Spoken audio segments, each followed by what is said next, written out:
Hey guys, Matt McKeever here with Michael Rosehart. And so another episode of Mike and Matt on Fire. And so we want to break out for you guys kind of the fire checklist before you actually quit your job. What should you consider or what should you be prepared for? Because we definitely did a lot of planning before we left our full-time employment. I know I spent a ton of time on the ERE, Canadian Money Forum and the Mr. My Mustache Forum, just reading other people, how they kind of quit, the things that surprised them, the things that caught them off guard. Just because at the end of the day, if you're going to become financially independent, retired early, you're a planner. You know what I mean? Like, you don't accidentally become fire. No, it just doesn't accidentally happen. happen. So like, we like to plan things out. We like to make lists. We like to use spreadsheets. So let's just kind of dive into it. Me and Michael both just kind of wrote out a list of some of the things we considered. In addition, this isn't a completely comprehensive list. This is just kind of a really good starting point. I think if you guys tackle all these, you're going to be more than prepared for fire. So I think Michael's list here was kind of the very high level stuff. So let's get into this first. Sure. And I want to like throw out a quote there because I love this one. Sure. What is it? Those who fail to plan to fail. Yeah. So if you like won the lottery, $1 million, and you did nothing to plan for your retirement, right? Yeah. Those are the types of people that are going to fail. And that's why we always hear about these lottery winners, right? That win $5 million, then 5 years later they have nothing to show, or they own like a greenhouse in Arizona that does, like these weird things. And you're like, why would you put all your eggs into that one basket, right? Yeah, and they're like, oh, this one thing happened at the greenhouse, and now I can't produce any crops, so I'm back to work, and like retirement sucks. Yeah, right. So mapping out your spending, your current and projected. I think that's really important. Yeah. And so one thing to think about is for your current spending, a lot of your current spending might actually include things like medical or dental, but that's probably covered by your employer likely. And commuting to work, eating out for lunch, buying dress clothes. Like my expenses went down quite a bit when I stopped commuting to work. So my car expense, I don't leave the house hardly ever, 3-4 times a week now. Whereas I was always going around, to client sites and things like that. So I found my expenses actually dropped after retirement, and a lot of the consensus in the community is that expenses do tend to remain the same or drop. So that's a key thing, right? Your transportation's going to be way lower. Yeah. And you could probably move away. If you live downtown or whatever and you live near work, you could potentially move into the suburbs if you wanted to and find half the cost of a house. Yeah, and so I know for myself, my expenses when I retired, they actually increased a bit, mainly because I had a really expensive medical condition. And so essentially because of that, and this is something really important, I've talked about before on my YouTube channel, if you guys dive deep into the past videos, but essentially I was told that my medical coverage would continue if I paid like $200 a month for our current health plan. That was a blatant lie that HR told me. So it actually only covered up to $2,000 a year and expenses, and my medical condition was way more expensive than that. So I ended up finding myself with thousands of dollars more in expenses than I expected when I fired. However, it was still good. I knew what the worst case scenario would be. I kind of prepared for, what if the company that I had my medical insurance through, what if they disappeared tomorrow, right? What if I had to pay everything out of pocket? Again, we're kind of fortunate in Canada.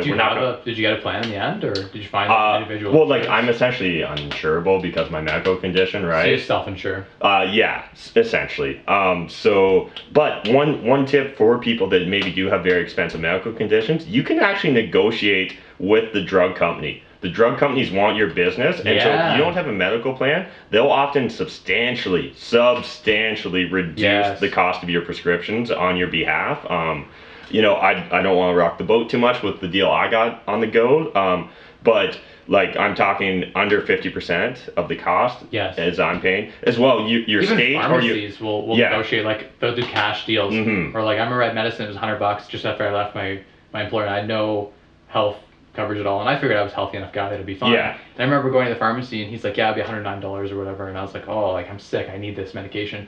And I was like, what can you do for cash? Like I'm a young guy, just trying to make it, I don't have any insurance, I'm self-employed. And he was like, you know what, actually we can do like $60 cash. And I was like, sweet, like that's like half price right there. And if you don't ask and you don't do your research, you won't know. So every person's situation is going to be different. Like Michael, you may easily have less expenses because you're spending less related to your work. Like me, you may have expenses that come up that your work was previously paying for, or you may just have unexpected expenses. So I think being prepared and trying to just figure out as many unknown unknowns as possible is great. Just again, we're planners. Why not plan appropriately? Pro tip: like if you're a really healthy guy, I had to pay for like 65% of my benefits at my old job, and so I was paying like $250 forced. I had no choice to opt out, unless I could get coverage individually. When I dropped out of my company, I saved all of that. Like I don't even spend that in healthcare. I got $2,000 a month or $2,000 a year to spend or more. I don't even spend that. So sometimes getting out of the employer situation is a win. Like losing benefits in my scenario was actually good. But always get you can always look into individual benefits. There are a ton of companies that offer like individual health insurance and that sort of thing. And one thing I didn't actually put on here, which I should as a sub piece of yours, is like under medical conditions, one of the biggest things that I feared, which I still don't really have coverage for, is like what if my daughter or my wife or I got cancer or something like terrible, right? A critical illness, like a heart attack or whatever. Like I have no critical illness insurance. Critical illness insurance protects you from like your assets degrading, right? And like someone asked me a question recently about that, and they said, well, if someone got cancer tomorrow, like what would you do? And I'm like, you know what? I'd probably start selling off my properties. I would be cashing in assets to save my daughter's life or my wife's life or my own life. Thankfully, though, in Canada, like you're not going to spend a lot. My understanding is right, because in Canada, again, this is my understanding. Correct us in the comment section if you know more about Some it than drugs us. aren't covered, but most drugs are covered if it's administered at the hospital. So a lot of things like chemo is administered at the hospital. So that's not going to be a cost that you're going to have to pay out of pocket. It's usually just drugs that you administer to yourself. So things like pills, self-injections, things like that, you're probably going to have to pay for in Canada. In the US, again, it's a completely different beast. So you really have to figure out for your specific region, your specific country. But another thing is, do you find out, can you port over the coverage that your employer has for you as an individual when you're fired? I think that's really important. If you're healthy, you don't want to do that because the premiums they're expecting, the people that opt into... Well, figure it out for yourself. So I would hate to tell people one thing and... There's no one set answer. It's very for each person, 100%. But so otherwise, obviously, you need to track your net worth. So do you want to kind of talk about this, Michael? Yeah. So, I mean, if you're not tracking your net worth, you're not going to have any idea whether or not you're able to fire, right? So if you've got your spending down, you've mapped out your current spending, and you've looked at your projected spending, here's the lifestyle I want to live, here's what's going to cost. Once you've done that, then you got to say, okay, how am I going to fund that lifestyle, right? And so that's where the net worth tracking is so important. You need to find out, once you have your net worth, right, which is all of your assets, and all of your liabilities essentially, the net of that, right, so all of your assets minus all your liabilities is your net worth.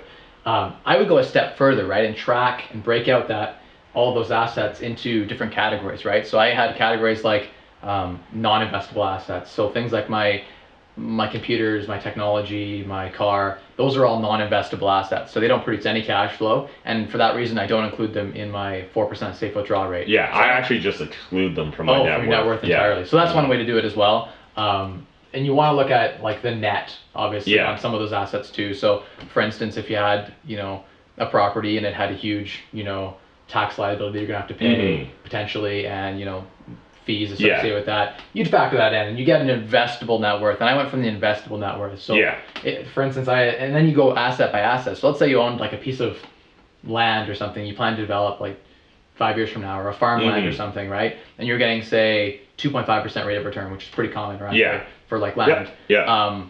That at 2.5%, that's not going to be enough to satiate the 4% rule. If all of your investable assets are in that type of returned, or let's say that's all in bonds right now, you might need to make a change. And so looking at your investable net worth and then the percentage of return you're getting on each asset class, that's going to really help you determine what percentage rule you're going to use. So if you decide, hey, you know what, I need to be in farmland, that's the thing that I need to be in, and I'm only at 2% rate of return, you need to use 2% safe withdrawal rate, or even lower, I guess, net of inflation. But so that's something to look at too. And so just building off of that, I know a lot of us intellectually understand the 4% safe withdrawal rate and understand the idea of rebalancing or harvesting capital gains profits and living off of it. Yet some of us, at least these two guys, are irrational in our actual implementation of it. So one thing that for us is important is figuring out kind of what our current spendable passive income is. Neither of us feel comfortable touching the principal that we've invested, even though intellectually we may understand that that's a fine solution and approach. It's just, I guess maybe we're biased because we're real estate investors and we're used to that idea of passive or semi-passive income coming in and never having to touch the actual underlying asset that is the real estate. So that's just something to be aware of. I'm not saying that you need to focus on creating passive spendable income. I'm just saying that if you're irrational like us, you should be prepared for that, because some people would feel really uncomfortable harvesting capital gains profit, right? Like, oh, now I only have 550 shares of that company instead of 600 shares, even though it may be worth the same amount now because the company's appreciated or they've had better earnings or whatever the case is.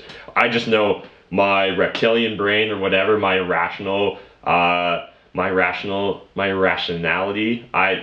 they would stress me out. It would impact my sleep at night factor. So I think that's important. Just figure out what you're going to actually be comfortable with doing and what's going to allow you to sleep, because there's no sense being financially independent, retired early, and then constantly stressed out and unable to sleep because you approached it in a manner that isn't going to let you feel comfortable. So, and the second on that, I agree with everything Matt just said. Like 100%, it's up to the person's investor profile statement, right? So what type of investor are you? You're a moderate investor, that sort of thing. You should always start with your goals. Do your IPS. Like if you're actually a financial planner, you'd want to recommend that someone takes a look at their risk tolerance levels before they start investing in assets that don't match their their profile. So that's something key. But another key piece is that I myself have a portfolio that's actually bigger not in real estate now than what it was before. Yeah. And I always just say to people, like, a lot of people in the community that want to retire say, oh, I can live with this portfolio for 30 years. And they're assuming they're withdrawing principal payments. And I always say, like, why not just have 1 year or 1.5 years in like a high interest savings account earning 2.5% and live off, like, have that buffer there so you don't have to touch any of your equities. That's like, if you look at the fire sim calcs and they're like 98% chance of the 4% safe withdrawal rate working, the 2% that fail is when you retire just before a recession. Yes. So the one way to insulate yourself against that and ensure like success, besides going back to work, another way to do that, or reducing your spending, is, let's say you couldn't reduce your spending, or you didn't want to, you didn't want to go back to work or whatever. You could just have 5-10% of your, or not even that much, like a lot less of your portfolio, 1 year's expenses, which for me is like 3% of my portfolio, in not cash, but in like Tangerine and EQ Bank, and in Canada, those are some great tips for places that pay 2.5% interest all day long. Which, like, that beats inflation and gives you a little bit of income, and it's relatively safe. And if a recession were to come, you could take that cash and invest it, double down. So that's something that you can use to insulate yourself from, that's great, and ensure like longevity of your portfolio. So that was something that I thought about, was like having that huge emergency fund there, so that I'm never, like, when I tell people, they say, well, how are you going to live 80 years on your gains? And like, they just can't understand it until I say one thing. I'm like, I never spend the principal. I only spend the interest or the gains. So you can spend, if your stock appreciates, you can spend the gain, but you never touch the principal plus inflation. So like, I'll never let my net worth dip below a certain amount, even though I know I can. That's something I tell people, and they're like, okay, I get it. You're living on just the gain. It's that sleep at night factor, right? So let's get into maybe a couple more like actual actionable things you should do. So I think one thing both of us focused on was making sure, and this is again because we're kind of real estate investors, that we had plenty of access to leverage. Because leverage is how we built up our net worth through real estate. So, before you quit your job, for real estate investors in particular, this is important, go and max out the amount of line of credits you can get access to. You don't actually need to draw upon those line of credits immediately. You just need to get access to them, because once you're financially independent, it's going to be far, far more difficult for you to get access to cheap, easy credit. So we'd hate to see you miss out on that opportunity. Same with, you can go get some credit cards and just like get access to a bunch of debt. We're not saying you have to use it, but having it even just be that emergency fund for you, or maybe you're going to take on a couple more real estate projects or a flip, and that's going to give you access to be able to execute on it. Refinance your house. You're not going to be able to do it once you retire. That's great. So, get it up to 80% loan to value, or as high as you can get it.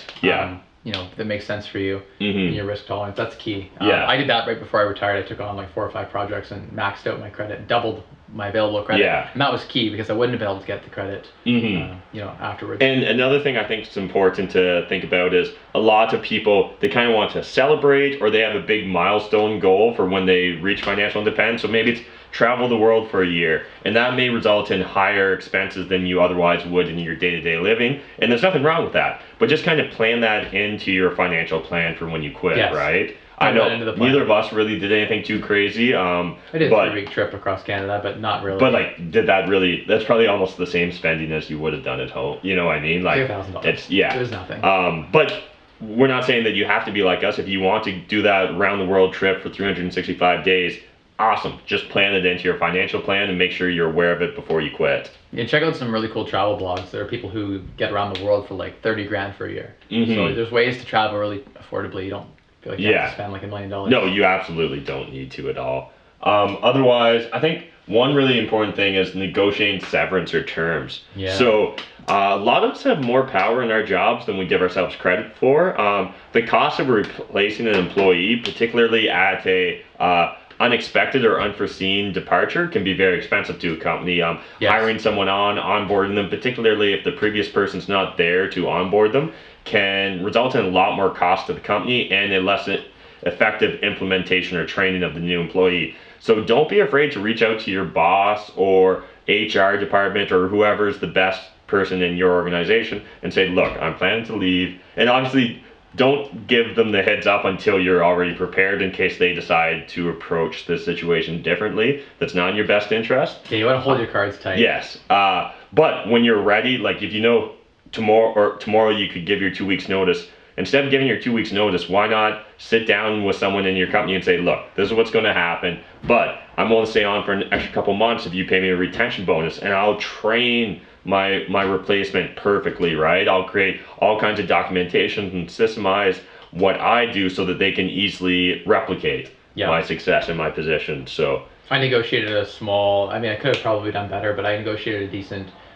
severance, which is like, you know, I use those chips, like, hey, I have this huge client list. Do you guys want that list to be given to you smoothly, or do you want it to get handwritten on a piece of paper? Do you want it in Excel organized? Or, you know, so you have some of those chips you can play with, and, you know, you have the right. You could walk, if you didn't care about your employer, you could walk up tomorrow. Yeah. You know, to give them like 8 weeks or something, right, where you stay on, that's a huge value add for them. Yes, absolutely. Like they get a lot more value from it than you're getting from them in pay, right? So you got to negotiate that extra bit. A resource that I went to when I was negotiating and looking to leave was Financial Samurai. I was going to say, he's great for it. Yeah. So yeah, there's a blog, Financial Samurai. He usually just goes by Sam on his blog, but he's the expert on it. I kind of wish I would have bought his e-product before I quit, because I kind of think it probably would have been worth it, right? He like wrote an e-book on how to negotiate your severance. I haven't read it, but I've read multiple articles where he essentially took some of the content from that e-book, and it was really useful. And some of it's just psychology, right? Just like psyching yourself up. I am worth it. I have value, you know, and I'm going to approach this in a non-emotional approach, right? Yeah, make that list of the things that you offer the company, and then use that to get some things from the company, right? So and so like things you might try and negotiate straight up, like retention bonus, other sort of severance. Maybe they'll pay out your vacation if it's not payoutable if you quit. Different things like that. You might be able to keep your benefits for a longer period of time. You might be able to access whatever other resources your company presents to you, or you maybe will be able to get your options to vest before they actually should, but simply because you've approached in such a manner where they understand that you're providing as much or more value to them, they don't mind letting that happen. Yeah, exactly. So yeah, I think that's important. Otherwise, I think one thing we want to talk about was just like kind of the psychology and the mentality of quitting, because, you know, not everyone's going to understand. You're going to have your ego tied up into your position. So do you want to talk on that further? Sure. Yeah. I mean, for me, it was big to talk to all the people in my circle, so my friends and family, right? You don't just want to jump into retirement and let everyone know afterwards, right? Yeah. Because you're going to get a lot of pushback. Yeah. I mean, you can do that. It's totally cool if that's what suits your needs. Do what's best for you. But I know I started bracing my parents. Like a few months before I did it, I was like, hey, Mom, Dad, just letting you know, like, I really hate my job. I'm pretty sure they're eventually going to close down our London office. I've been applying for other jobs, but I'm just not sure if anything's the right thing for me, so I might take a few years off. Again, I found it easier to do soft blows rather than, like, I will never earn T4 income again. That might seem a little bit extreme to a lot of your friends and family. So. Yeah, I did the same thing. I planted seeds in, like, the year before. I was like, oh, you know, check out this article about this guy who retired when he was this age. Social proof is great. And like as soon as I started getting that social proof from friends and family, and then I like developed this network here of guys who are, you have a lot of friends who aren't on the financial bandwagon, and like those guys are actually pretty supportive now, but it was nice to have that group of people that, you know, Cal and Dylan. Yeah, London on Fire. London on Fire. To have that social proof you talk about really helps from, you know, from a psychological perspective. You're making a jump to be, you know, from the average status quo to kind of being against the stream, right? You're like 3% of people that are really going against the grain, and that can be tough. Like mentally, that can be tough. Yes, absolutely. And not just like from your social circle, but you know, you're waking up at 9 a.m. You have nothing to go to potentially. So a big thing that I recommend with the mental is rationalizing that with your ego. Like, you know, before you were, you know, I was a CPA. You were the CPA, and I was, you know, a consultant or manager at a tech company, and that was what I did, and that was my identity. Yeah. But now I'm this guy that's retired at 25, and you know, I've kind of used that identity, and I've absorbed that new identity into my ego, and like my ego's cool with that. Yeah. So there's been some like, it's actually been really good. But for some people, that ego, you know, might take a bit of a hit. Right? Yeah, it might absolutely. So from a psychological perspective, you want to make sure that it can be rationalized with your ego. And the big thing is, you know, making sure that it's going to fit your lifestyle, and you have a lifestyle plan, let's call it. Yeah. That's big for the psychological, because if you're at home all day doing nothing, it's easy to fall into depression. Like even just gaming 12 hours a day, which is something I did for a little while. I went into a place where I'm like, what's my why? What's my purpose? What am I here for? Like, if I die tomorrow, who cares? Yes, the nihilistic view or ennui or kind of whatever you want to call it. The meaning of life, the universe, and everything. It's not always, the answer is not always 42. So that's a deep reference for some nerds. But and I think part of it too is that you go from being a very highly productive member of society, which is how you got to be financially independent. And by the way, it feels good to be productive. Yes, yeah, absolutely. And again, it's part of our ego, part of our personality. So I think another thing too is allowing yourself some time for decompression is really important. So like let yourself breathe, let yourself think. I'm a huge believer in white space, so give yourself room to really think and map out your feelings and thoughts, and just like, it's okay to take a month off and kind of do nothing, but still have that nothing be kind of structured where you're like, for the next month I'm going to do nothing. Don't just like let it stretch into the next whatever happens type thing. Exactly. And just like having those hobbies picked out too. Like, what are you going to do with your time? You got to fill that time with something. So figure out what that is. And again, also being prepared for maybe a lack of social connectivity, right? A lot of people get a lot of their social interaction through their employment. Yeah. And so if that's you, definitely be prepared for that. Maybe join some meetup groups or build those networks beforehand. And don't be afraid to build those networks beforehand, and start going to meetup groups even before you quit your job, just so that you have a social safety net, a social structure there in place for when you no longer have employment. 100% agree with that. Yeah, I think that's a pretty good list so far. Again, this wasn't meant to be all-encompassing. We didn't want to take hours and hours of your time breaking this out for you. Believe us, we could. Don't get us started. But if you guys enjoyed this video, if you want to see more videos like this, smash that like button. If you want to get more content from Michael, go over to 25 and Free, and 25andfree.com, I should say, and check out his blogs. If you are loving his blogs, jump in the comment section and tell him that you found his blog through our YouTube videos. I think that'd be pretty rewarding. Cool. Yeah, my first person to find through YouTube. That'd be sweet. Yeah, that'd be awesome, because we want to get Michael started on making more YouTube content. I think creating a feedback loop on his blog, that'll be the ticket to it. It's just got to create the time to sit down and create the blog, right? Yeah. But otherwise, we'll see you in the next video. Really appreciate you guys taking the time to watch this. And remember, financial independence, it's achievable. If guys like us can do it, you guys can definitely do it too. I'm 25 and I'm free, and you're loving the freedom lifestyle too, right? Yeah. So thanks again, guys. We'll see you in the next video. Bye. See you guys.